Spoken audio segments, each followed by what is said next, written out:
para comenzar a escribir este mensaje. Y luego que empecé a escribir y fluía, me di cuenta que sí venía del Señor y que el Señor, si uno está atento, puede hablarte a través de una frase, a través de una película, a través de una canción. Yo siempre voy por la vida con los ojos abiertos, puesto que Dios me puede hablar hasta por un cartoon, un dibujo animado. Y digo, Señor, si me quieres decir algo y con esto puedo escribir un mensaje, yo estoy atento. Cuando leí la frase de que uno, para conocer al enemigo, primero debe conocerse a sí mismo, me llevó a pensar de que es verdad que de las miles de batallas que vamos a enfrentar, nuestra mayor batalla va a ser cuando tengamos que enfrentarnos a nosotros mismos, conocer nuestras limitaciones, nuestras miserias, nuestros pros, nuestros contras. No hay territorio más crítico o más difícil que tu propia mente, que nuestra propia mente. La mente es un campo minado, es un campo de minas, donde uno, si no pisa correctamente, puede que te explote. La mente nuestra no es simplemente un órgano más. Es posiblemente la batalla más importante que tengamos que liberar nuestra mente para poder pensar como Dios quiere. La Biblia menciona en Proverbios 23:7, porque cuál es su pensamiento en su corazón, tal es él. ¿Cuál es su pensamiento en su corazón? Tal es él. En otras palabras, de manera práctica, la manera en que uno piensa es cómo se va a comportar. Parece algo infantil, pero cuando nos ponemos a pensar que nuestra mente determina nuestra vida, cómo nos paramos ante la vida, cómo reaccionamos, ahí es cuando nos cae la moneda que para encontrar la libertad absoluta uno debe pelear posiblemente gran parte de nuestra vida para liberar nuestra mente, para que nuestra mente se libere, para que pensemos de una manera libre, porque creo que toda batalla que se enfrenta en el mundo exterior primero debe liberarse en nuestro mundo interior. Allí me retrotraigo a la frase del inicio del mensaje. Es imposible enfrentar un enemigo, inclusive enfrentar al enemigo, si primero no sabemos cómo ser libres de nuestra mente, cómo ganar las batallas internas.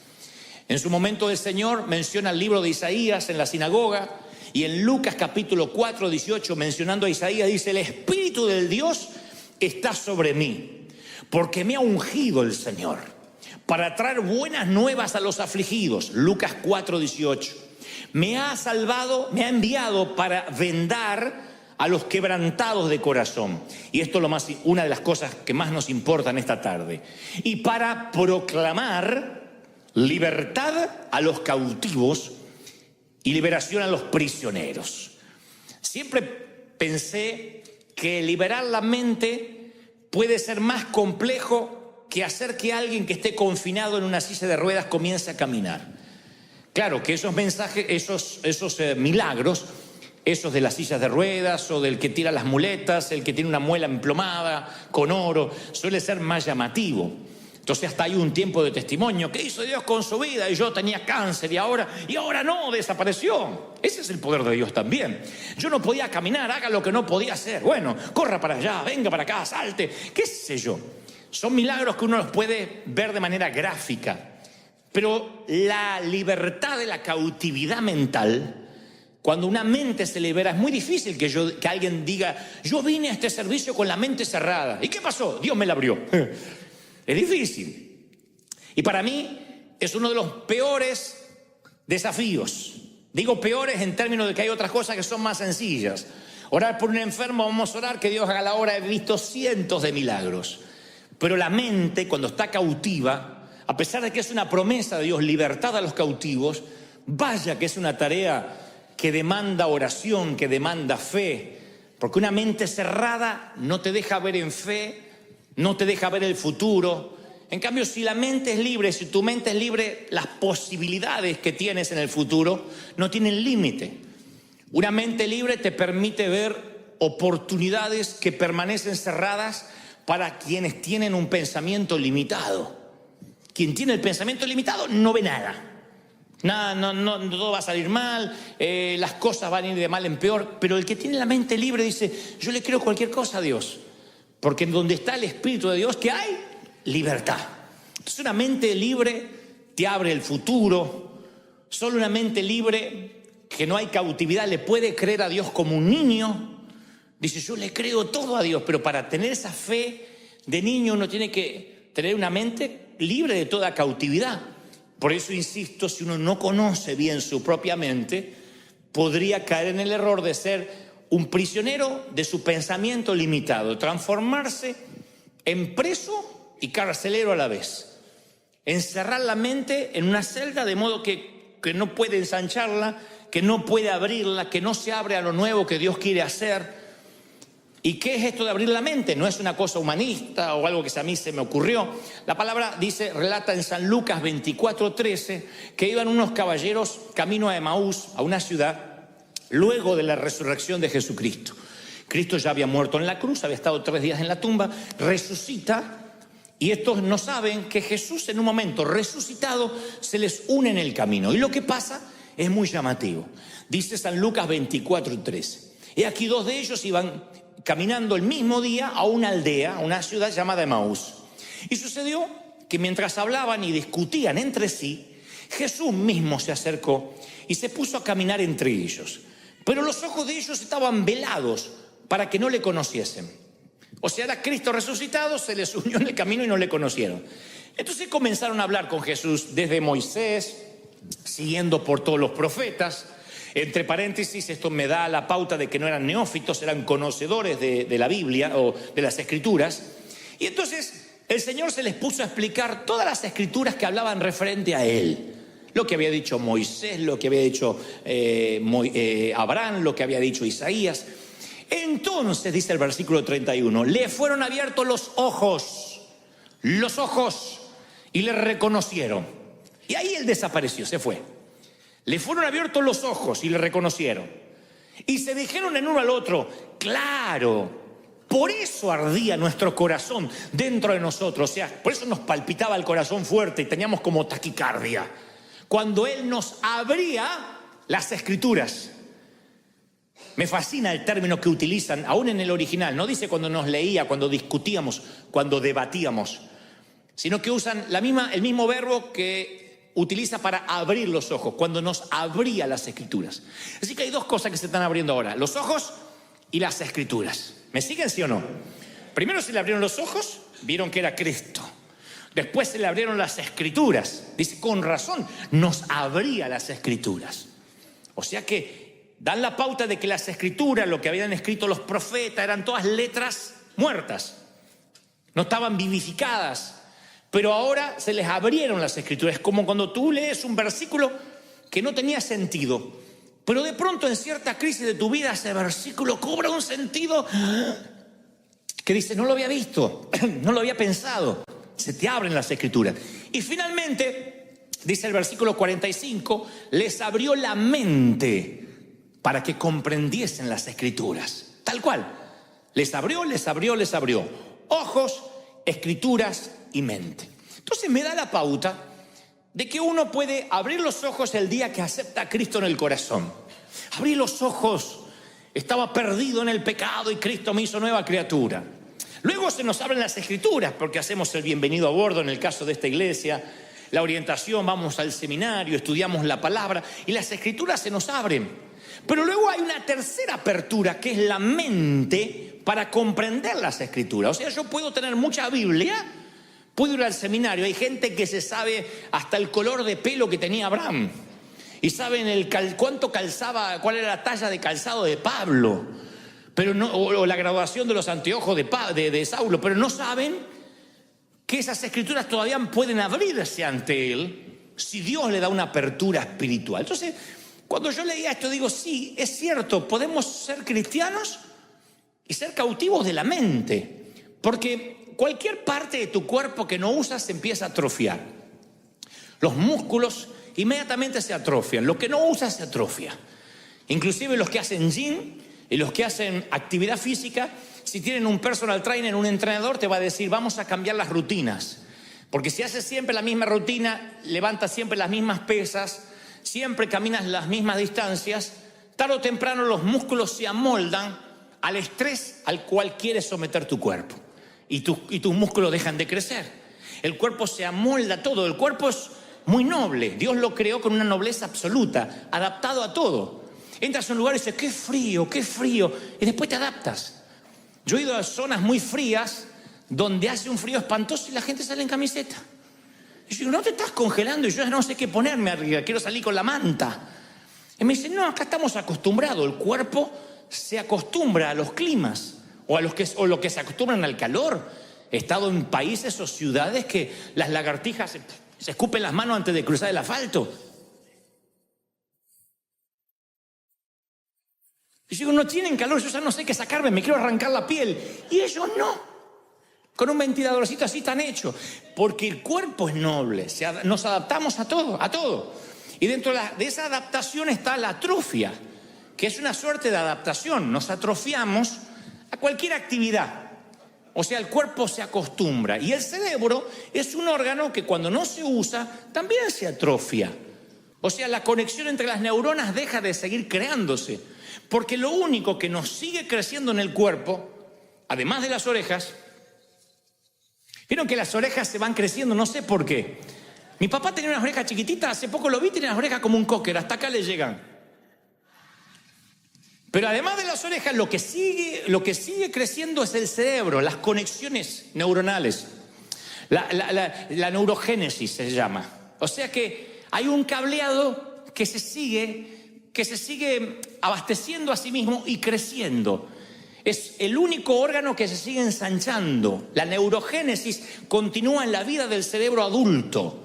O sea, un niño nace con poquitos cables, por decirlo de una manera infantil, y después ese cableado se va conectando y hay una neurona con la otra, una célula con la otra, hasta que uno dice, bueno, ya creció. No, el cerebro se sigue ensanchando. Día a día, si lo sometemos al estrés de aprender. Si uno lo somete a la atrofia, al descanso, el cerebro queda ahí con lo que aprendió, nada más. Los niños pueden aprender hasta 7 idiomas, porque la neurogénesis recién comienza. Entonces uno le puede enseñar mandarín, le enseña mexicano, el castellano verdadero, inglés. Le enseña alemán, todo aprende, ¿Y qué nos pasa después de adulto? No podemos aprender otro idioma, pero ni aunque nos torturen y andamos hablando, aparca la troca, te llamo para atrás, porque hablamos así. Porque el cerebro se empieza a atrofiar. Decimos, pero ¿cómo si yo antes de chiquito podía aprender tanto? Y hoy no se entra. Ustedes creen, y se cree, no, es que el cerebro se me envejeció, decimos. Es que ya no tengo la mente de un adolescente o de un joven cuando iba a la universidad. Y es al revés. Comprobado científicamente que en la vida adulta podemos seguir aprendiendo más todavía. Si nosotros ejercitamos, es como el estado físico. Vas a tener el físico que desarrolles. Si nunca vas al gimnasio, si nunca caminas, te van a doler las coyunturas de dormir. Te vas a levantar. ¡Ah!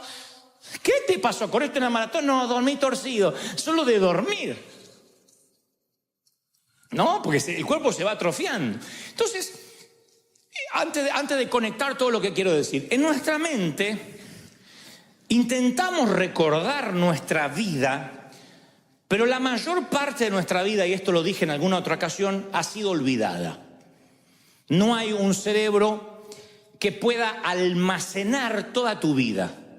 Adrede, se cree que por las noches el cerebro empieza una limpieza, limpia los gigas, reformatea tu cerebro y va quitando lo que se llamarían las cookies en términos informáticos.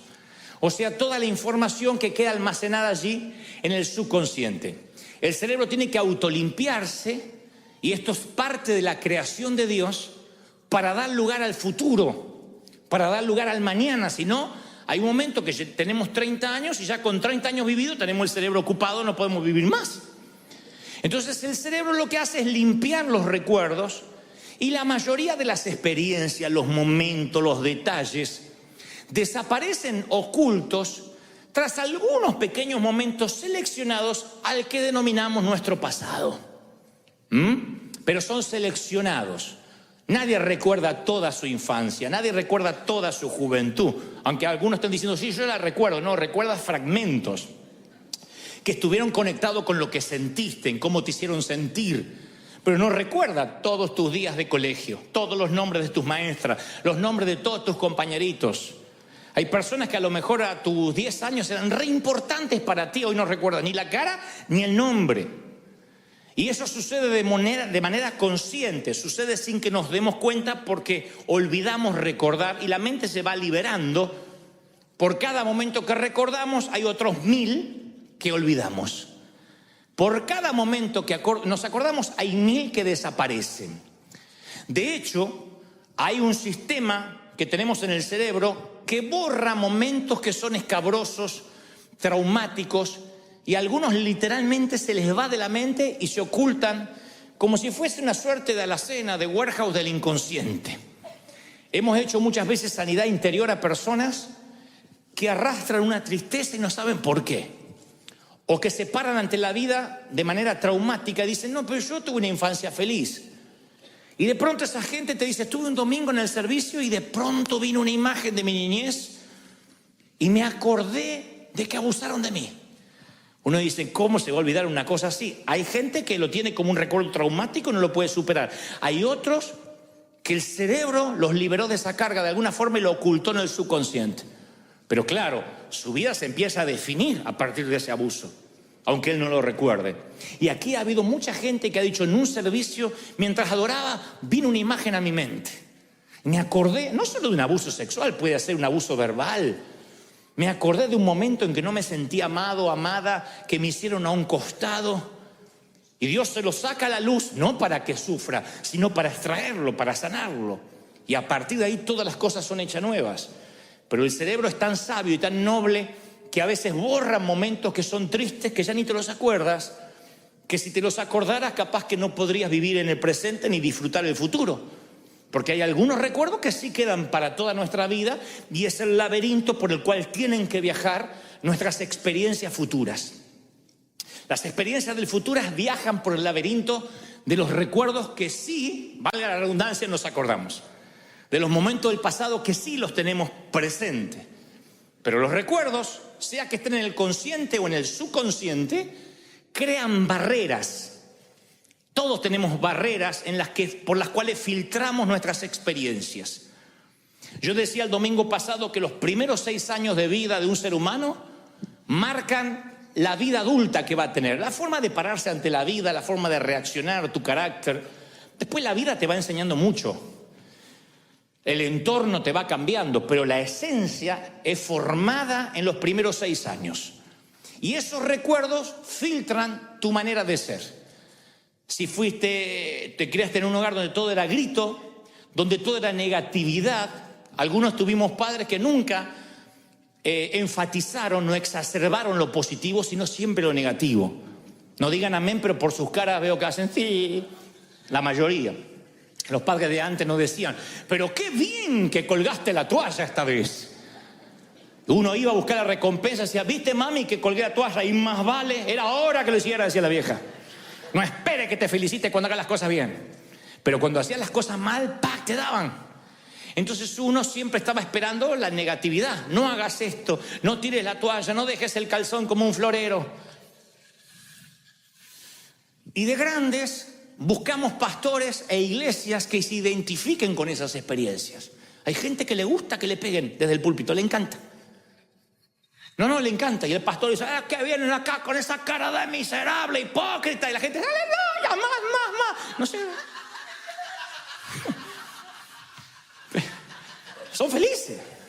Vienen acá y dicen, ay, qué like, este pastor parece un comediante, no me pegó. Hay gente que quiere que le pegue. Pero porque fueron formados así. Fueron formados que le tienen que dar. Es su filtro mental. Ellos, si no es así, no es de Dios. Si no viene doctrina y los exhortan y se van con una culpa grande, entran con una culpa como un ratón y se van con un canguro. Si no es así, Dios no habló. Tienen que irse con una convicción que no se les va en toda la semana.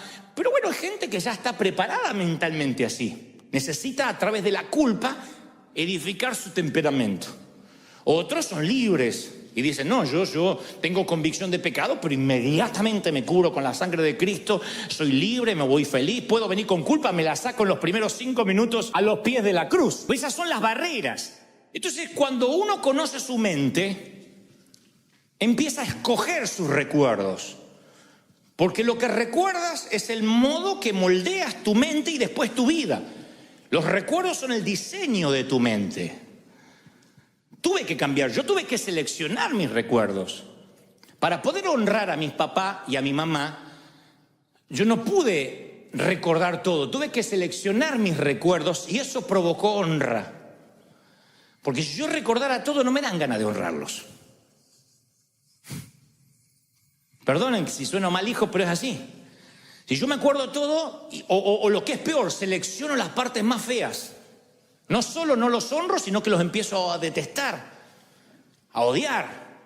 Porque digo, no, y cuando estaba borracho, y cuando me pegaba, y cuando me hacía... Pero entonces empecé a seleccionar los buenos recuerdos. Eso es la mayordomía de la mente, ejercer dominio sobre los recuerdos, el inicio de conocer cómo funciona la mente. Porque hay muros que te atrapan en un pensamiento y te dicen, no te muevas de ahí. Entonces uno tiene que crear nuevos recuerdos, buscarlos. Hay cosas buenas que te han pasado. Pero a veces la mente nos engaña y se va para las partes más feas. Y si tenemos solo la parte más fea editada, así vamos a ver también el presente y el futuro. Entonces uno tiene que administrar, ser mayordomo de sus recuerdos, porque tal es su pensamiento, tal es él, dice la palabra. ¿Me siguen? Uno tiene que aprender a decir, ¿qué es lo bueno que me pasó? ¿Qué es lo lindo que yo puedo recordar de esto? El cerebro... hoy en el primer servicio hice lo mismo y haré lo mismo para que no se sientan discriminados. Quiero presentarte a un vago que convive contigo. En el primer servicio todas las mujeres miraron al marido diciendo, era hora que Dios te empezara a hablar. Pero no hablo de tu cónyuge, hablo de que todos convivimos con un vago comprobado. El cerebro es un músculo perezoso. Ese es el primer vago con el que convivimos, está acá. El cerebro es un músculo perezoso, por eso somos tan enseñables y una vez que aprendemos algo no lo queremos desaprender por pereza. El cerebro es tan vago que cuando aprende algo no hay manera de sacárselo. Desaprender es lo más difícil que podemos vivir como seres humanos, es la peor batalla. Por eso el Señor lo que lo llevó a la cruz fue cuando dijo, ¿oíste que fue dicho? Y aprendiste por Moisés tal cosa, mas yo digo. Aun cuando Jesús venía a simplificar la ley, no lo aceptaban porque tenían que desaprender la ley. Porque uno pensará, si te dan 700 normas de tránsito para conducir y sube un nuevo presidente que dice solo hay 3 normas de tránsito, ¿por qué te enojarías con él? Señor, ¿cuál es el mandamiento más importante? ¿Cuál? Y ahí el Señor podía haber dicho, no, como el mandamiento. Cumplan los 670 mandamientos que cumplen los judíos más los otros 10. No solo un mandamiento, amarás al Señor con toda tu mente, con tu corazón, con tu alma. Ama a Dios como a ti mismo. Ese es el único mandamiento que tienen que seguir. Y ellos dicen, no, porque no es lo que aprendimos. Porque el cerebro es un órgano perezoso, ya aprendimos y no vamos a desaprender. Eso no es lo que aprendí, eso es lo que algunos dicen, yo defiendo la senda antigua. Creen que defender la senda antigua es defender la vieja manera de hacer las cosas, proteger el fuerte. Y no voy a aprender nada nuevo. Y la Biblia está lleno de episodios donde dice, nuevas son mis misericordias cada mañana. He aquí hago cosa nueva, no las haré notorias. He aquí cosas que ojo no vio, ni oído yo, ni han subido a tu corazón. Dios es un Dios que ama lo nuevo. Él no dejó de crear en el 6º día. Dijo, ya está, se me acabó la creatividad. Todo lo que sabía ya lo hice en el universo, lo puse ahí. No, Él sigue siendo creativo. Pero nuestro cerebro es tan vago que una vez que creemos algo, no queremos no creerlo. La misma estructura que nos hace enseñable también nos hace no enseñables. Porque si uno cree que ya se sabe todo, no le queda nada por aprender. La Biblia lo llama necio o sabios en su propia opinión. Aquel que dice, yo ya lo sé todo. Y es muy irónico que las personas más inteligentes son las más conscientes de lo mucho que no saben. Los genios de este mundo contemporáneo, Albert Einstein, Steve Jobs, son gente que dijeron, Fueron genios porque tenían una curiosidad insaciable por lo desconocido, por lo que no estaba hecho. No se quedaron con que ya se inventó el fuego y la rueda, ya está. Cuando uno dice, mira, todo lo que me falta aprender está así de la genialidad, de la chispa de la inteligencia. Cuando uno cree que se lo sabe todo y se pone en crítico, no recibe más de nadie. Entonces su estructura mental es: yo ya lo sé todo porque egresé del seminario, porque tengo ministerio, porque tengo llamado, porque tengo trayectoria. Y si no tienes cuidado de ti mismo, puede que estés en el interior de una mente cerrada y no puedas ver el futuro porque estás viendo continuamente el pasado. Entonces, si ves el mundo como carente de oportunidad, es porque estás ciego a todo lo que Dios infinitamente te puede dar. La arrogancia hace rígido el cerebro. Una persona arrogante es rígida, pero la humildad te permite tener una mente que permanezca abierta. Necesito aprender. Yo celebro los que vienen cada domingo acá diciendo: a ver, ¿qué me habla Dios? A ver, ¿qué voy a aprender hoy? De todo, porque Dios me puede hablar de física, de astronomía, de la Biblia, de todo quiero aprender. Cuando hay una alma enseñable, tu mente se va ensanchando. Y rara vez una mente que se ensancha vuelve a su tamaño original. Es lo único que permanece ancho. Cuando Dios ensancha las estacas de tu mente, nunca más vuelves a convertirte en una persona pequeña. Todos conocemos las historias de cómo los elefantes en los circos permanecen atados. En realidad no habría cadenas para sostener a un elefante, para amarrar a un elefante. Pero lo que se estila es que cuando son chiquititos se les ata la patita a un palito y una cuerda. Y ese palito y la cuerda, el elefantito hace así durante 2-3 días y ve que no se puede mover y su mente le dice: estás atrapado.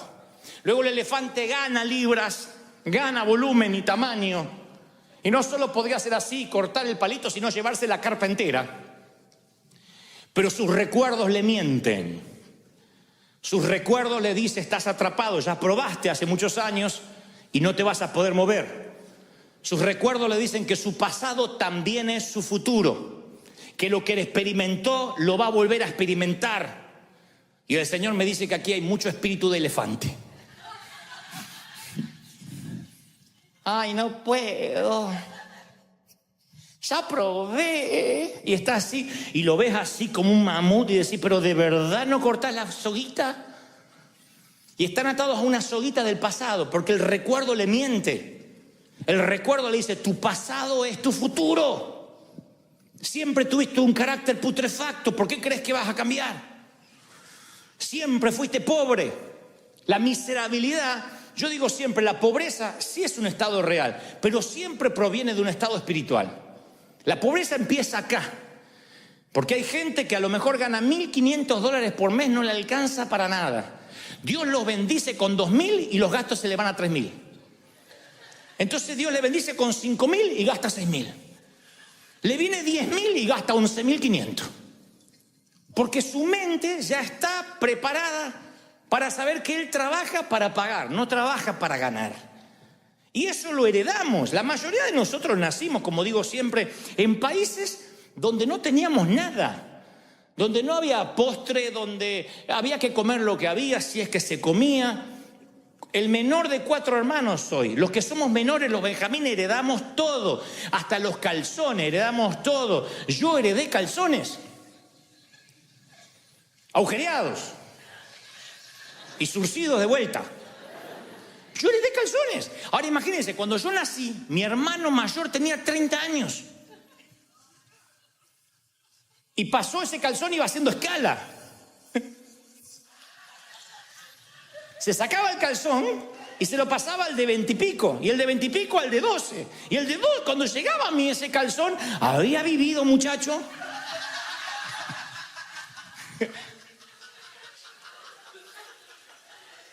Siempre era así. Entonces yo me acostumbré a que no hay, a que todo había que ahorrarse, la zapatilla agujereada había que aguantarse, pero de verdad no había, no teníamos recursos. Yo tuve que cambiar el paradigma mental, si no hoy podría tener un poco más de recursos y sin embargo tener la misma mente atascada allá, el elefantito en el palito. La mente se preparó para no tener. Y cuando uno vive, no voy a tener. Yo conozco gente que tiene plata ahorrada y no da, no siembra, no gasta por si le falta. Ay, yo no tenía planificado este gasto. Pero te estoy pidiendo que pagues el café, $4. Sí, pero me rompe el presupuesto y tiene 50.000 ahorrados, pero porque es pobre. La pobreza está acá. Salir de Egipto salimos la mayoría. Sacarse Egipto de adentro te puede costar años o toda la vida o nada. O nunca te lo puedes sacar. La esclavitud es un estado mental, es una cautividad que te mantiene como que todavía no tienes la fuerza del elefante adulto y sin embargo estás atrapado como un elefante pequeño. Entonces el cerebro es un órgano inherentemente perezoso y se limita a cualquier límite y se limita a cualquier patrón previamente fijado por una conducta del pasado. Por algo que nos dijeron sin querer. Por eso siempre es tan importante probar algo nuevo. La Biblia está llena de cosas nuevas. Si viene el vino nuevo y el odre viejo no está listo, el vino nuevo rompe el odre. ¿Se acuerdan? La nueva revelación te va a romper la vieja estructura mental. La Biblia es un libro de novedades. Sin embargo, lo nuevo amenaza la tradición. Los cambios siempre asustan. Eso es nuevo, nunca lo vimos. Sí, pero no está haciendo nada malo. Sí, pero seguramente a Dios no le gusta. Yo me creí, nací con esas cosas. Esto a Dios no le gusta, esta música a Dios no le agrada, esta ropa no es la de un hijo de Dios, esa música no se debe escuchar, esa comida tampoco le agrada al Señor, esa tienda no se va, en ese lugar no se va, en esa calle no se camina. Todo era lo que desagradaba a Dios. Y me fui creando con esas cárceles, de modo que si el Señor no me liberaba de la cautividad, yo no estaría inspirando a nadie hoy. Estaría transmitiendo los mismos miedos, estaría siendo también un guardia de prisión, diciendo, usted no haga, usted qué hace, y usted por qué se puso ese peinado, qué hace con ese vestido, qué hace con esa... Estaría así. Sería un policía cósmico, como creyendo que Dios también lo es, cuidando y protegiendo que nadie se mueva de esa senda que llamamos senda antigua y que defendemos a ultranza. Sin embargo, el Señor siempre nos llama a cosas nuevas. Yo digo siempre, las personas que quieren ensanchar su cerebro deben probar perspectivas nuevas, leer libros de otros autores, con otras perspectivas. Por ejemplo, si tú eres un médico y te recibiste de doctor, de médico, y luego vas a máster de medicina, vas a congresos médicos, tú dices, yo continuamente me estoy actualizando, pero te estás actualizando en la disciplina que ya conoces, el cerebro se te atrofia, porque solo manejas una disciplina. Si eres médico deberías leer cosas de física, cosas de matemáticas, para que el cerebro se ensanche. El cerebro solo se ensancha cuando aprendes un idioma nuevo, algo que no está en tu sinapsis cerebral, algo que el cableado todavía se detuvo porque no hay nada nuevo allí que entró. Cuando tú provocas algo nuevo, tu mente se empieza a ensanchar. Y dicen que los que más viajan son los más inteligentes. Yo de algo sabía que por algo me había venido la inteligencia. Claro, porque comen comidas nuevas, dormimos en camas nuevas, conocemos ciudades nuevas, destinos nuevos, y eso te cambia la perspectiva, te hace un ciudadano del mundo. Entonces la mente se obliga. Hay gente que dice, ay no, yo si el churrasquito no me lo hacen así, vuelta y vuelta, con 2 cebollitas, porque mayonesa no como, porque eso no. Es gente que nunca viajó.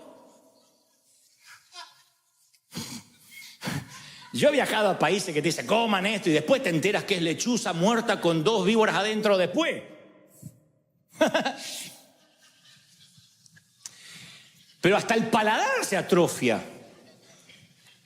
Hay gente grande que todavía se casó y cree que todavía vive con la mamá. Le tienen que hacerle huevito así, porque si sabés que yo no como lo amarillo del huevo. Ay, Dios mío, hacete hombre.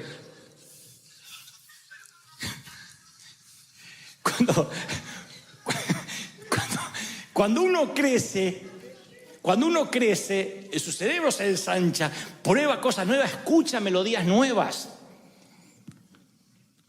Y el Señor, cuando quiere hablar con sus profetas, con sus hombres, les dice, sal de tu tierra y tu parentela, sal de la tienda, sube a la montaña, baja en la montaña, vete a la otra ciudad. Dios nos movía. Él sabía que moverlos geográficamente, ponerlos en otra topografía, les iba a dar una nueva perspectiva. Moisés tenía que subir para encontrarse con Dios. No es que Dios estaba un poco más alto y se acercaba a verlo.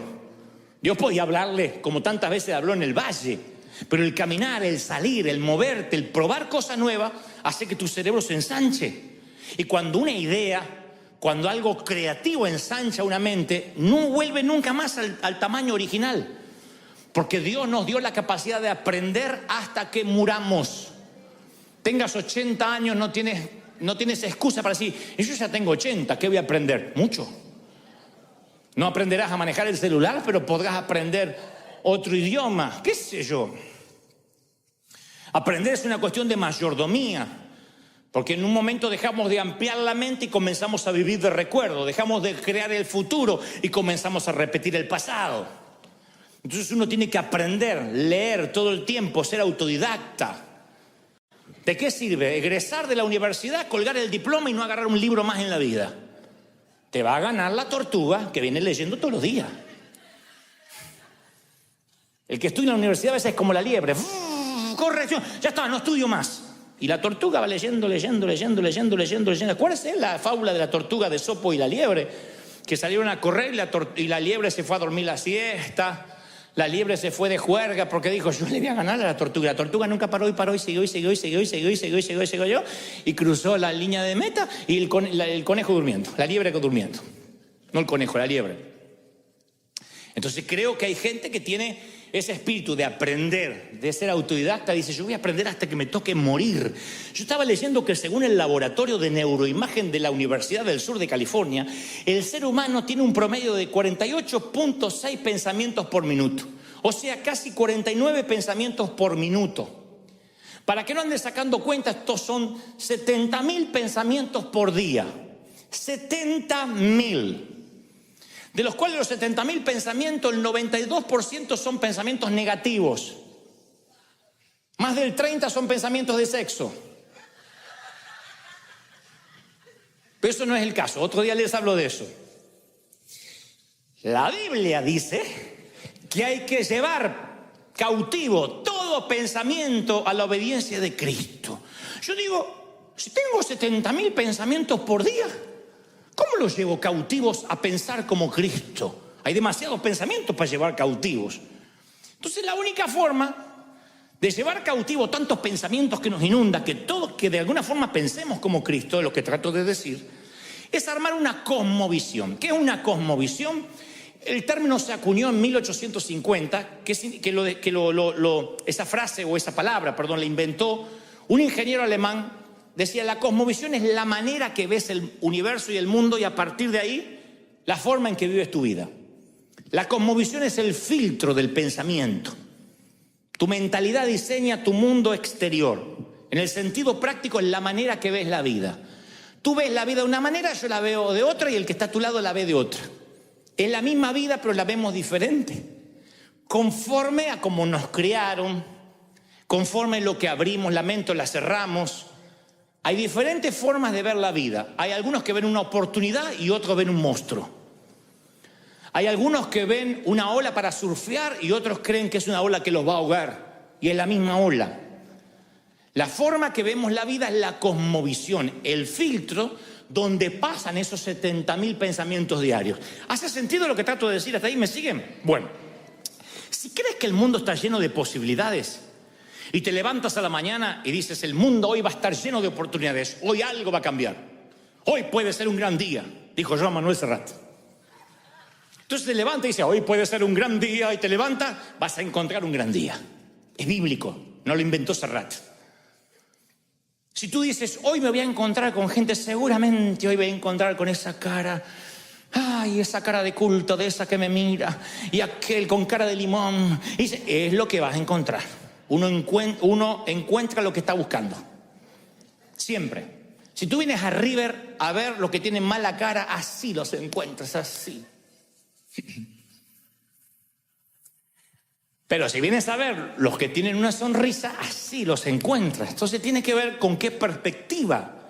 Si te levantas buscando esperanza, vas a encontrar esperanza. Si te levantas diciendo, hoy es un día de oportunidades, vas a encontrar oportunidades. ¿Por qué? Porque la esperanza, la oportunidad, las caras malas, la desazón, la envidia, viaja contigo. Viaja con uno. Es como el nieto que le puso queso mientras dormía al abuelo en los bigotes. Y cuando se levantó el vuelo dijo, uy, este cuarto apesta, que olor a pata. Y salió y dijo, el mundo apesta. Eran sus bigotes. El queso viaja en tus bigotes. No te voy a decir que repitas eso, pero llévatelo en el corazón. El queso viaja en tus bigotes, elefantito con la pata atada. Si tu mentalidad está formada por el enojo, está formada por la codicia, nunca vas a entender que estás encontrando el mundo que tú creaste. Uno crea el mundo que tiene en su mente. Para mí servir a Dios es fácil. Yo me tomé de la palabra, ligera es mi carga, mi yugo es fácil. Yo me divierto sirviendo al Señor. Cualquiera que me conoce sabe que yo me divierto, no me canso. ¿Cuándo duerme? Me dicen algunos. ¿Y cómo hace? ¿Dónde saca tanta energía? Cuando hace lo que te gusta, es fascinante. Yo estuve haciendo entrevistas esta semana, eran las 12 de la noche y yo estaba hablando de las 6 de la mañana. Puse el cerebro a dormir y seguía hablando solo en la boca. Entonces, la perspectiva que uno tenga de la vida es lo que va a encontrar. La mente es un filtro, entonces uno crea un filtro mental. Uno no puede llevar todos los pensamientos cautivos, pero todos los pensamientos van entrando por ese filtro.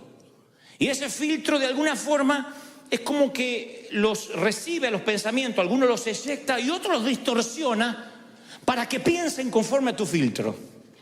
Yo lo he vivido.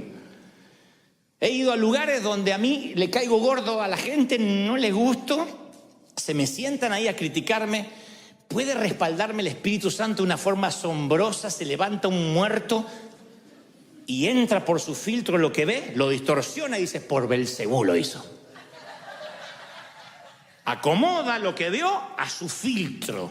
Eso no va a cambiar. Ya están cautivos de la mente. Entonces van a encontrar lo que vinieron a buscar. Si tú te vienes a la iglesia con mente crítica, acá hay mucho para criticar. Mucho. No te va a gustar mi forma de predicar, no te va a gustar la música, no te va a gustar cómo se viste aquel, que otro, la lucecita. Hay miles de cosas que no te van a gustar. Pero hasta un parque temático pasa eso. Tú puedes ir a Disney a criticar. Las colas que hay que hacer, la fila para ver un pato. Ay, Dios mío. Un agua mineral, $10, pero es una locura. Es lo que me van a cobrar. Ay, que me parece que me sientan asaltando para aguantar ese perro. Ay, claro. Y te vas a salir loco. Porque ya te levantaste la mañana que te ibas a enfermar a Disney. O te levantas diciendo, yo voy a celebrar, voy a festejar, voy a disfrutar el día. Es cambiar el paradigma de la mente. Por eso uno debe preguntarse, a ver, ¿cómo vinieron estos pensamientos? ¿Cómo entraron en mi cabeza? Esto es para que uno piense que todo lo que pensamos viene de una tradición, de algo que nos dijeron, de algo que nos dijeron así se hacía. Entonces la construcción de la realidad es moldeada del modo subconsciente, a veces de otras personas que nos dijeron y que tienen más control de nosotros que lo que nos damos cuenta. A veces un pastor, un maestro, un padre, con mejor o peor intención, nos controlan nuestra manera de ser. Y decimos, esto se hace así porque así lo hacía mi mamá. Y porque así me enseñó el pastor. Y no lo razonamos. Y el Señor quiere que pensemos. El que piense que no hay que pensar, miren qué locura, el que piense que no hay que pensar, demuéstrame en las Escrituras donde el Señor dice que pasemos por las aguas del bautismo, dejemos los pecados y el cerebro flotando. Hay gente que cree eso, que hay alguien con una bolsa tirando los cerebros dentro de una bolsa, ya no lo va a necesitar, a partir de ahora es creyente. Entonces la gente que tiene miedo de pensar se le atrofia, porque la mentalidad filtra la información que no está de acuerdo con la perspectiva de tu realidad. Y si no la filtra, la distorsiona o la expulsa, porque ya hay como cánones preestablecidos. Esa es la cautividad de la mente, los cánones, desaprender cosas. A mí me cuesta mucho predicarle. El público más difícil que yo he tenido son pastores y líderes. Después, el que sigue en difícil son los religiosos, los que tienen 30, 40 años en la iglesia, aleluya, que hablan así. Y después el público más fácil son los inconversos, gente que no cree nada, esos son sencillos. Yo voy a canales de televisión a veces y me dicen, ¿cómo es esto el evangelio? ¿Hay que dejar algo? No, le digo, es aceptar a Cristo en tu corazón. Solo eso. Todo sencillo. Y entonces el mensaje de salvación en 2 minutos. Esto mismo, versión religiosa. No comparto. No hizo llamado al altar. No leyó San Juan 3:16. O sea, ya se empieza, hay un paradigma. Y si son pastores, peor, porque ya lo saben todo. Nada los va a sorprender. Cuando uno abre la mente, yo le decía en el servicio anterior, y digo lo mismo, lean muchos autores. Si pueden, escuchen muchos predicadores. Escuchen. Jamás les diré, no escuchen, miren que algunos no tienen la doctrina, se van a confundir. Pero por Dios, eso sería un insulto a vuestra inteligencia. Escuchen todo, examinen todo, retengan lo bueno, quédense con todo lo bueno que Dios tiene de esos hombres de Dios. Y eso ensancha la mente. Eso nos enseña. Porque si me escuchan siempre a mí, la mente se te va a atrofiar también.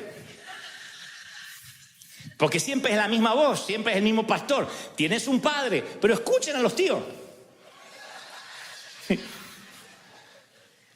Yo creo que hay momentos que uno tiene que plantearse la difícil pregunta: ¿cómo llegué a ver al mundo de esta manera? El apóstol Pablo una vez le escribe a los romanos y le dice: no se amolden al mundo actual, sean transformados mediante la renovación de su mente. Así podrán comprobar cuál es la buena voluntad de Dios, agradable y perfecta. Esto es uno de los pasajes bíblicos que más se hace referencia y que menos sabemos aplicar. ¿Qué significa no se amolden al mundo actual? No está diciendo no se junten con el mundo, no hablen con los mundanos, no se saquen selfie con la gente que tiene un tatuaje. No dice eso. Cuando el apóstol habla de no amoldarnos al mundo, habla del patrón. Porque el patrón de pensamiento que se forma en el interior de alguien que no tiene a Dios es muy diferente a alguien que sí tiene a Dios. Entonces, cuando la mente nuestra es renovada, es cuando podemos saber recién cuál es la voluntad de Dios agradable y perfecta para nosotros. Cuando la mente es renovada. Para renovar la mente, uno tiene a veces que ver el pasado con ojos nuevos. Hoy yo te decía, crear nuevos recuerdos. Es ver tu pasado con ojos nuevos. Por ejemplo, te habrá pasado de volver a tu casa paterna y ver que lo que te parecía gigantesco se achicó. A lo mejor decías, yo vi una plaza pero gigantesca, con unos juegos enormes. ¿La sacaron? No, es esa. Y los juegos enormes son esos. Pero tú eras chiquito y todo era enorme. En casa, en el fondo, teníamos un limonero que para mí era el árbol del bien y del mal. Estaba allá arriba, era gigantesco. La vieja, mi mamá tenía la costumbre, en Argentina decimos la vieja a la mamá, en México le dicen la vieja a la esposa, ya lo aprendí.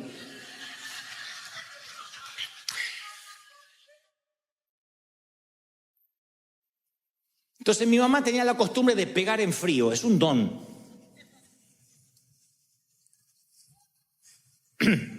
Yo, si no pongo la penitencia en caliente, a mí se me olvida. A mí los nenitos me miran con los ojitos así y ya no puedo poner más penitencia. Ya, perdón, está bien, listo. Entonces tengo que aprovechar que estoy enojado para poner la penitencia. Pero mi mamá decía, no importa, ándate nomás. Esta nota baja, ¿qué es esta nota? ¿Qué es este cero? No, pero mamá, ahora te agarro. Y yo escapaba al limonero, al fondo, y subía. Eran ramas y ramas y ramas. Yo digo, acá no sube ni Tarzán, hacia arriba. Mamá se para abajo y decía, ya vas a bajar porque vas a querer orinar. Llegas a orinar de arriba, te mato. Vas a querer orinar y vas a querer comer. Y cuando tengas hambre te voy a estar esperando. Y yo pensaba en mi mente, miren qué torpe mi mente. Yo decía, en 8 horas se le tiene que pasar el enojo. Como que ¿quién le dura un enojo 8 horas? ¿A Trump? ¿A nadie más? ¿A Maduro? ¿Quién le dura un enojo 8 horas? Así que me quedaba en el árbol. Cantaba, por ahí cantaba un corito fuerte para que diga, mirá, lo tocó el Señor, no le puedo pegar a alguien que el Señor está ungiendo. Y bajaba del árbol. ¿Pasa? Sí. ¡Paf! El cachetazo. Eso es un don, un talento. Me pegaba con la misma bronca que hace 8 horas, ¿eh? Y te miraba como los mafiosos, nada personal. Era Al Capone la vieja, Al Capone. Y de grande fui a casa Y un día le pregunto a mi papá, ¿y el limonero lo cortaron? No, lo achicaron. ¿Cómo se va a achicar? Parecía un bonsái el limonero, estaba así. Y yo digo, pero, no puede ser, no es el mismo, es el mismo. ¿Pero lo podás? No, ¿cómo voy a podar? Y a ese yo me subía, era chiquito. Y yo dije, acá mi mamá me podía bajar de un cachetazo así, yo no me di cuenta. Yo me sentía en la copa del mundo.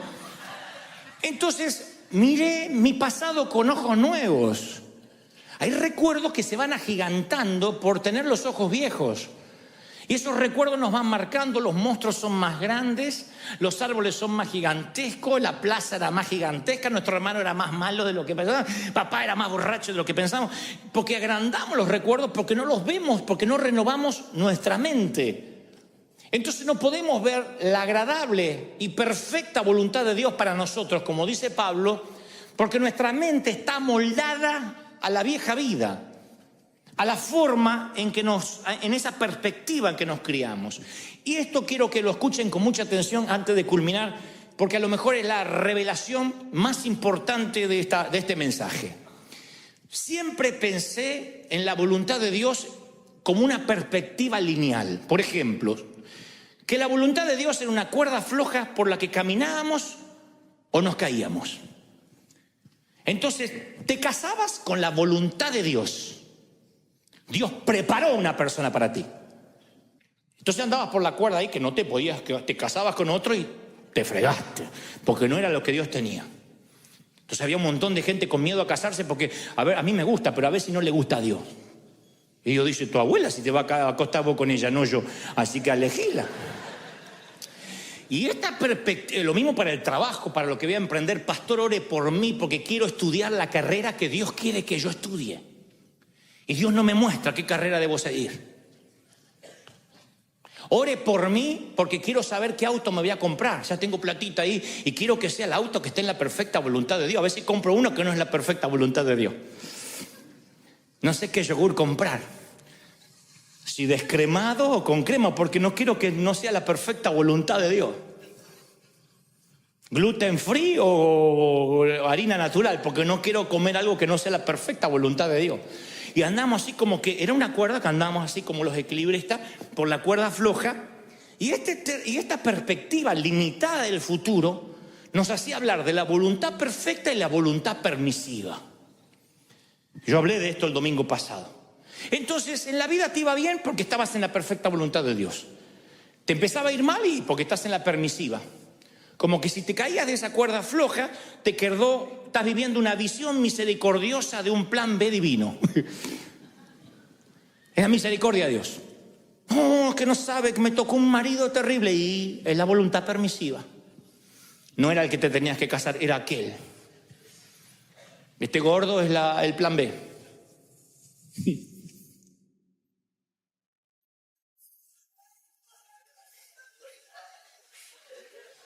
¿Ustedes creen que Dios, cuando creó al hombre a su imagen y semejanza, quiso hacer robots?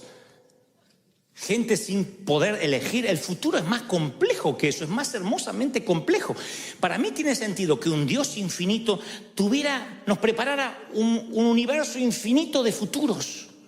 Hay un montón de futuros que nosotros decidimos conforme el filtro de nuestra mente.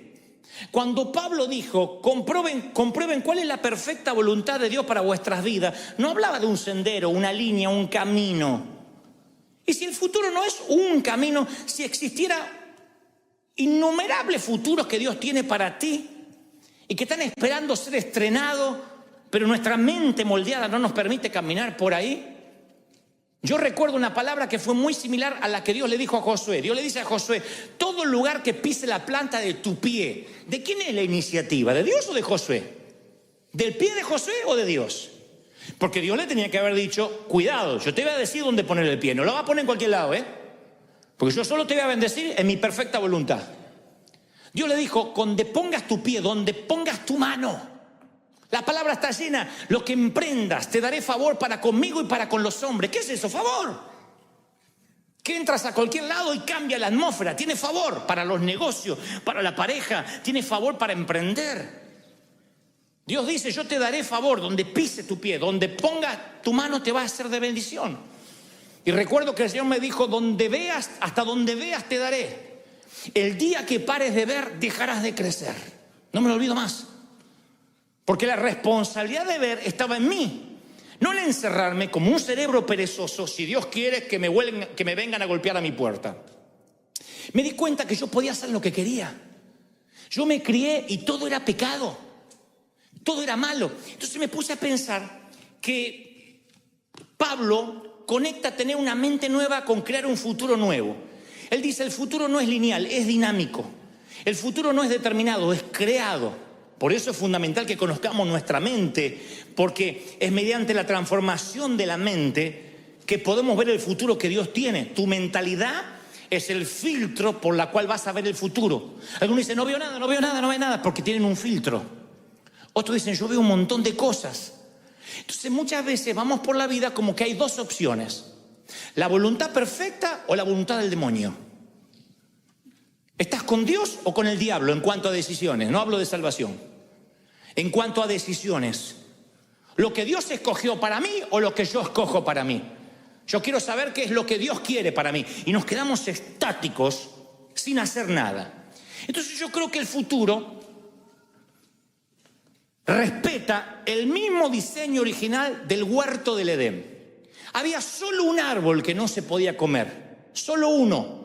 Del resto coman de los que quieran. Eso es la creatividad de un Dios infinito. No había dos árboles, porque vivimos la vida como que hay un árbol del bien y un árbol del mal, la voluntad perfecta y la permisiva. Y sin embargo Dios dice, no, así yo no creo las cosas. Fue en el huerto del Edén igual que ahora. Hay infinidad de futuros para ti. Puedes comer, puedes atreverte, crea, estudia, prepárate, capacítate. Hasta donde la mente te da vas a poder. Solo un árbol no toques, el pecado. Solo un árbol. Sin embargo, a mí me criaron que había solo un árbol bueno. La voluntad de Dios. Todos los demás árboles eran malos. La tele era mala, el teatro era malo, vestirse era malo, jugar al fútbol era malo, hablar, contar un chiste era malo, mirar una película era malo. Eran todos árboles malos. Yo estaba en el medio del huerto con todos árboles podridos. Para donde miraba había pecado, para donde miraba había pecado. No había manera de no pecar. Y los de mi edad no pecábamos no porque éramos santos, porque nos faltaban recursos. No teníamos celular, no teníamos auto, no teníamos internet, no sabíamos ni cómo se pecaba. Pero todo era malo, todo lo que se inventaba era malo. La música era mundana, el entretenimiento era mundano, mirar el fútbol era pecado, mirar el boxeo era pecado. Digan que no había foto, ni selfie, ni nada de eso, si no nos hubiesen arrancado la cabeza. Se dio vuelta el huerto para algunos. Hay solo un árbol de vida y todo lo demás son árboles de muerte. No, en el huerto había un árbol de muerte y todo lo demás eran árboles de vida. Entonces el futuro, son muchos futuros hasta donde te atrevas a ver. Deja de decir, Señor, quiero que me reveles el logo de la empresa y qué va a ser mi empresa y de qué tengo que hacer. Dios no va a trabajar por vos, hace trabajar el cerebro. Tú tienes que decir, Señor, tú me diste cerebro, tú me diste forma de aprender. Tengo cursos online, hay cursos gratuitos, hay cosas que puedo aprender sin dinero. Yo voy a forzarme, voy a leer, voy a ser autodidacta, porque hasta donde yo crea, yo sé que donde ponga la mano, donde ponga el pie, se me van a abrir las oportunidades. ¿Lo crees de verdad, sí o no? ¿Lo crees? Hay muchos árboles y a la gente le cuesta eso. El problema conmigo es, decídase, ¿qué es? ¿Actor o pastor? Decídase, o es conductor de televisión o payaso, diga que soy todo. Porque hay un montón de árboles. Y eso es maravilloso. ¿Por qué me tengo que decidir? ¿Por qué me tengo que decidir? Porque a la gente le gusta meterte en una cajita y ya está, no molesta, está en la cajita de pastor. No. Yo voy a un canal y digo, no me presente como pastor. Porque si me presentan como pastor, inmediatamente el periodista, y eso de los diezmos, hay un montón de prejuicios. Entonces Pablo, cuando le convenía, se hacía presentar como ciudadano romano. Cuando le convenía, era discípulo de Cristo. Cuando no, entraba porque había crecido a los pies de Gamaliel. Entonces eso le permitía ser un topo. Entonces, en lugar de digo, autor y conductor de televisión. Si yo lo que quiero es promocionar que vengan a escucharme de Cristo en el Auditorio Nacional. ¿Para qué tengo que decir? Yo soy pastor, aleluya, doctorado en divinidades, aleluya. Para que la vieja al otro lado esté feliz. Pero esa mentalidad es, comió de otro árbol. Pero hay un montón de árboles para comer, que están buenos, que hasta donde te atrevas a ver, Dios te va a bendecir. Entonces, cuando la mente se ensancha, cuando tu mente crece, ves no solo una partecita de Dios, ves todo lo que no vas a terminar nunca de conocer al Creador, pero empiezas a ver mucho de Dios. Hay gente que se queda con que Dios lo salvó. Doy gracias a Dios por la salvación de mi alma, perdón mis pecados y la sanidad de mi cuerpo. Testimonio. Doy gracias a Dios por la sanidad de mi cuerpo, perdón de mis pecados y la sanidad. Y siempre lo mismo. Eso aburre. En una pareja, cuando repite las mismas formas de decir te amo, es porque surge del recuerdo y no de la creatividad. En el peor caso surge de la rutina o del desdén. ¿Me amas? Te amo, sí.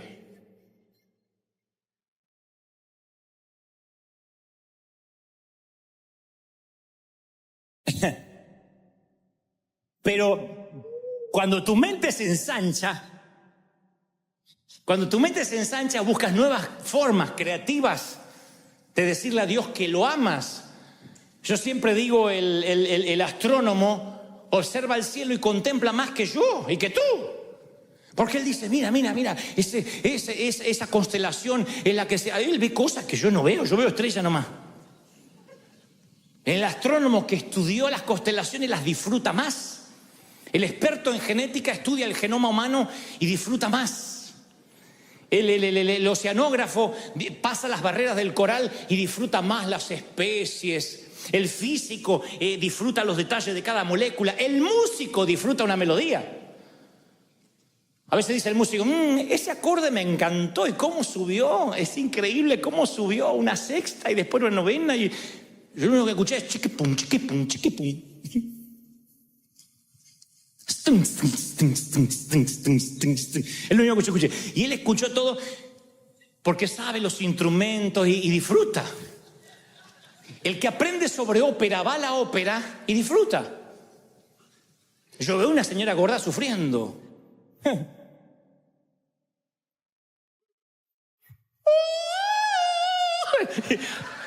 Y el que está en la ópera llora. Yo digo, sáquenle la muela ya.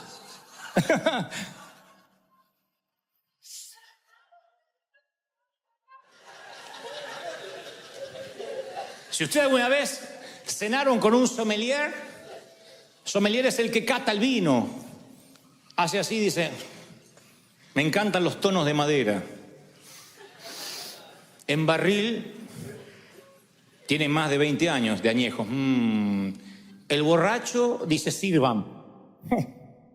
El borracho dice, vamos. No tiene más grande. O sea,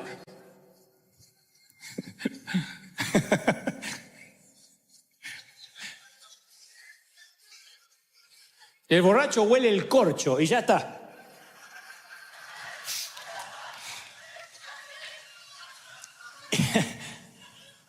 Y cuando uno adora con ignorancia, con el cerebro pequeño, la adoración está vacía.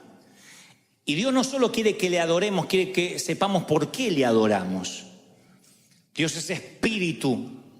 Y quien lo adora deben hacerlo en espíritu y en verdad. Y nosotros pensamos que lo intelectual y lo espiritual son mutuamente excluyentes. Si uno es espiritual no puede ser intelectual. Y si uno es intelectual no puede ser espiritual. Sin embargo, cuando uno adora con la mente ensanchada, esa adoración nace de un gran descubrimiento, no de un gran deslumbramiento. Como en el amor, te puedes deslumbrar unos días, unos meses. Si no hay amor, el deslumbramiento se va con el primer eructo. Con el primer gas, la primera flatulencia se fue el deslumbramiento por la ventana. Pero si descubres a la persona y vas descubriendo y te vas enamorando cada día más, el deslumbramiento es un tema menor. en la adoración hay gente que viene a la iglesia y deja de venir a la primera de cambio. Me enfrié, me vino la crisis, Dios no me prosperó, puse el diezmo y no me multiplicó. Y no va descubriendo a Dios, no hay razones para que pueda adorar. Y continuamente la Biblia dice que le adoremos con cántico nuevo, porque hasta Dios se aburre de los cánticos viejos. Con cántico nuevo, con nueva poesía. A medida que más amas necesitas nuevas poesías, necesitas nuevas prosas, nuevas melodías, un nuevo dialecto. Porque si le dices a alguien de la misma manera que lo amas siempre, de la misma manera te va a dejar de creer. Porque, insisto, nace de la memoria en lugar de la imaginación, nace del desgano, de la rutina. Por eso hay que ensanchar la mente, para que seamos adoradores verdaderos. Gente que cuando adora llore porque dice: ay, Señor, es tanto lo que me dio, lo estoy descubriendo día a día. No hay forma de decirle: adore, ¿a qué vino? Cambie esa cara, vamos a ejercicio, puesto de pie, dígale que está a su lado. Cuando hay que despertar a alguien porque el cerebro se le atrofió. Es imposible que vengas a la iglesia y te haya que despertar o hay que hacerte ejercicios para que adores. Si adoras con ojos nuevos, si cantas con una boca nueva, vas a ver que lo sagrado no se te vuelve común. Termina el domingo y ya estás esperando el otro. Estás adorando, sirviendo, pero eso es porque la mente se ha ensanchado. Lee, ten una dieta de lectura. Siempre se lo digo a nuestros líderes. Lee, capacítate. Hoy no hay excusa para decir: yo no tengo tiempo, no puedo, no leo. Hoy no hay excusa para decir: yo no puedo prepararme, en el baño, donde sea, audiolibros, te lo pones en el tránsito. Pero capacítate, porque cuanto más ensanche el cerebro, más libertad de la mente vas a tener, más le vas a creer a Dios. Te vas a atrever a cualquier cosa. A cualquier cosa. Hace poco, yo puedo hablar de esto toda la tarde, pero me apasiona el tema. Hace poco me encuentra alguien que me dice: ahora estuvimos en México y se acerca un director de cine y me dice: yo me entregué a Cristo y quiero hacer cine cristiano. Le digo: ¿qué es cine cristiano? Le digo: vas a hacer la misma bobería de siempre. Un borracho que le pega a la mujer y al final lee la Biblia y se convierte. Lo van a ver lo mismo que miran Enlace. Piensa. No, es que yo quiero hacer cosas que glorifiquen a Dios. Piensa. Digo: mira qué astuto que es el enemigo, cómo nos mete la bisexualidad, el homosexualismo a través de Netflix, nos mete en cada cosa, nos mete sus pseudos valores y sin que nos estemos dando cuenta. Nos mete la violencia. Satanás es tan astuto para meternos dentro del entretenimiento un montón de cosas que ni nos damos cuenta que van formateando nuestra mente. Nuestros jóvenes están anestesiados de la violencia, anestesiados de sexo. Porque Satanás te mete, no necesariamente pornografía explícita, pero te mete escenas donde ni te las estás imaginando. ¡Pah! Te mete la ideología de género. Al niño le enseñan a pensar de que tú puedes elegir si eres niño o niña, independientemente si hayas nacido con genitales masculinos o femeninos. Y nosotros todavía tan necios: no, es que ese árbol no glorifica al Señor. A mí me ponen: ¿y esto en qué edifica? Como si toda la vida tuvieras que edificarnos en algo. Hay cosas que Dios te dice: come, disfruta del árbol, crece, estudia, disfruta tu familia, ríete. Yo te he dado las montañas para que las admire, los parques para que los vayas a visitar.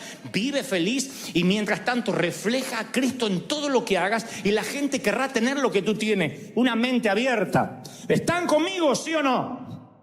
¿Lo recibes? Vamos a abrir la mente. Yo quiero que esta sea una iglesia, me encantaría, y esto no es libertinaje. Yo nunca dije vamos a pecar.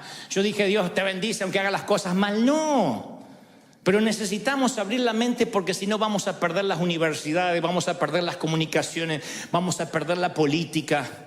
Yo nací en un contexto donde todo era pecado, donde juntarse con mundanos ya era pecado. Todo era malo, todo nos iba a contaminar, como que todos los de afuera eran más poderosos que nosotros y había que meterlo en una jaula a resistir hasta que venga Cristo. Y el Señor dijo: no, yo no morí en la cruz para que seas un pusilánime, un cobarde, para que te quedes en la resistencia, sino para que seas del equipo invasor, para que conquiste, para que moldees las aulas de las escuelas, para que cambies la cultura. Vas a ver el mundo que crees. Vas a generar por tu filtro el mundo que salgas a buscar cada mañana. Entonces yo quiero que mañana lunes te levantes y digas: yo voy a buscar aptitudes de fe, yo voy a buscar esperanza, voy a buscar alegría, yo voy a buscar oportunidades. Vas a ver que ahí van a estar las oportunidades porque viajan contigo. Quítate el pasado, quítate lo que te amarró. No te olvides nunca del elefantito moviendo la patita así. Corta esa soga, que los recuerdos no te mientan nunca más. Y empieza a creerle a Dios en cosas grandes. Créele cualquier cosa a Dios. Él te va a sentar con príncipes, Él te va a sentar con reyes, te va a sentar con CEO. Él te va a llevar a lugares inesperados. Si tan solo abres la mente.